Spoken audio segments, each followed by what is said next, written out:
Greetings everybody, this is slicedlime with another command block creation. This time I have made the grave block from the OpenBlocks mod in vanilla Minecraft. Alright, so I know graves has been done before. Dragnos has done a version of it that creates a much bigger grave with a bunch of blocks, and it looks more spectacular, but it doesn't do exactly what I wanted to do. And there's at least two more versions, one that just puts a grave down as a marker but doesn't handle your inventory, and one that handles your inventory but doesn't prevent it from despawning. So my criteria for success for this one was it creates a gravestone, looks nice like this, and when I break it I get all my items back regardless of how long time has passed. So this thing should prevent my items from despawning, and none of the other command block creations I've seen on graves has done that. I know Dragnos version picks up some, but not all of your inventory. This one picks up everything, every single thing.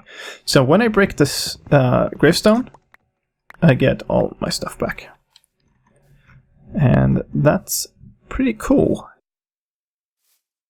Switch over into creative here. I did this during a live stream the other night, pretty much a late night live stream. It was pretty nice, got a lot of good input from the people who joined. And if you want to see the entire process, that live stream is uploaded as a video onto the channel as well. So I'll provide a link to it in a card right here. So if you want to go see the entire thing, you can do that now.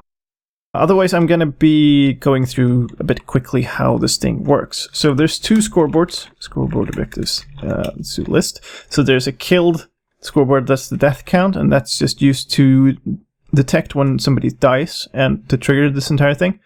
And there's a grave one that is scoreboard objective set display sidebar grave.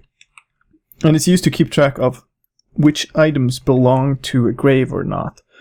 So when you die, all of your items spew out around you, and we use the grave scoreboard to give them a score there so that we can make sure that they end up in your grave and they don't despawn.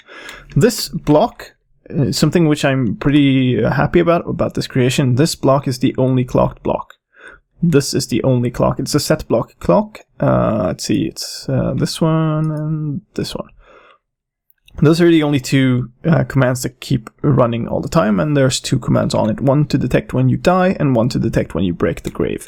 And then this line gets set with redstone under here when you die, and then this one gets set with redstone when you break the grave.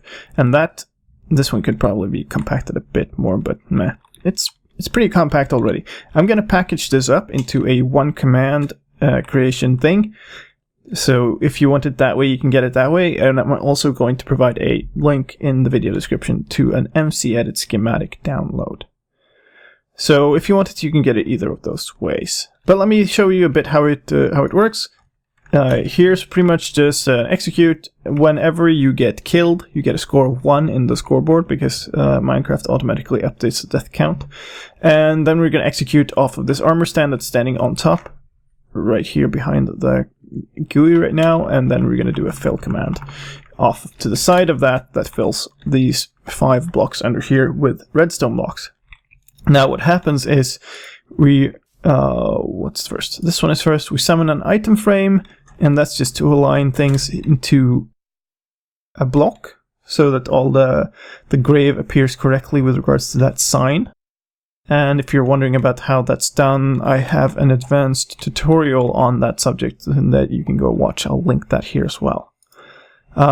Then we summon, we execute off of that align thing, summon an armor stand there that's invisible, and that will be used as kind of the center point of the gravestone. Then we kill the align item frame, and then we place this sign, which has a bunch of entity data in it that places first rest in peace, and on the first row, and then on the third row it places the selector who got killed. So you pretty much get the killed player. Now this is if 2 players die on the same tick, this is going to cause a problem, and I'm afraid there's no way around that because using @p that I was from the start didn't work when you're dead. Apparently you kind of half have a position when dead, half not. Anyway, then we go on to place 4 armor stands wearing a player head that has a texture like a cobblestone block. So you can see these ones are the heads that make up. So if you pull these two together, what you would get is the look of the gravestone, and then there's 4 of those, 2 on the bottom and 2 on the top. And that's what forms the actual look of the gravestone. The only thing you can interact with is the sign. Then we're going to pick up all the items, and all the items are just going to have an age of 1 because they just got spewed out of your dying body. So this is how we give all of those items a score, and that means we know which items to pick up. Now, here's an interesting thing about how we store those things. So the problem is you can't just copy the things into the inventory of a chest or something, because there's no way to copy NBT data in a command block. So what you have to do is you have to use something else. There's pretty much 2 options. You could have them floating around in midair and keep resetting their age so they don't disappear.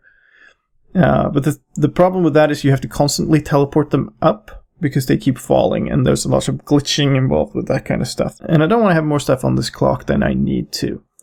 So instead what I do is I summon, on this new grave, I summon a bunch of hopper minecarts. Those also fall, so we summon them riding an armor stand with no gravity set, so that keeps them stuck in place.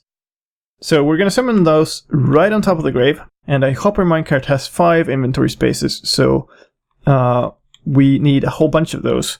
The player has 9 times 4 inventory spots, but also has 4 armor slots. So that's 10 times 4 equals 40 slots that we need to deal with. So we need 8 hopper minecarts.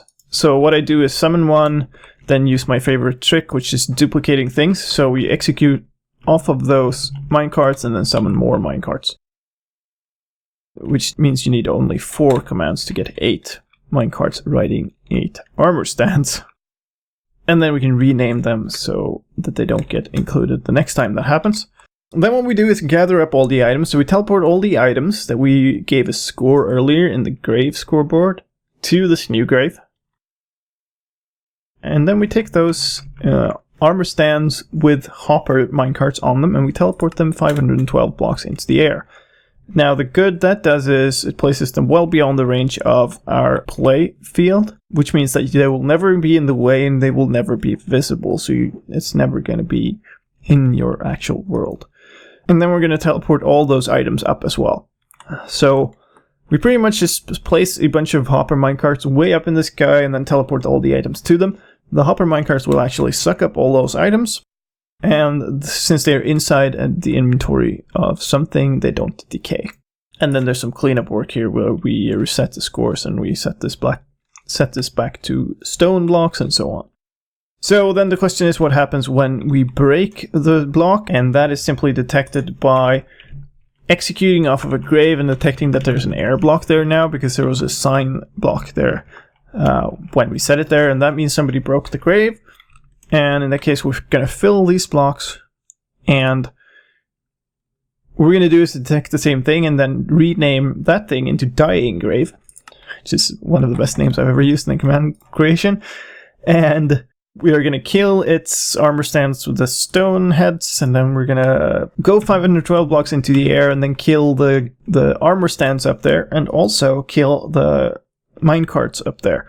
So that's going to spew out all the items again, but they're going to spew out 512 blocks up into the air. So when they fall, they're going to be all over the place, which we don't want, obviously. So what we're going to do is we're going to teleport them all down, but the process of doing this has also given you a sign, because you broke the sign there. So there's a sign item there already.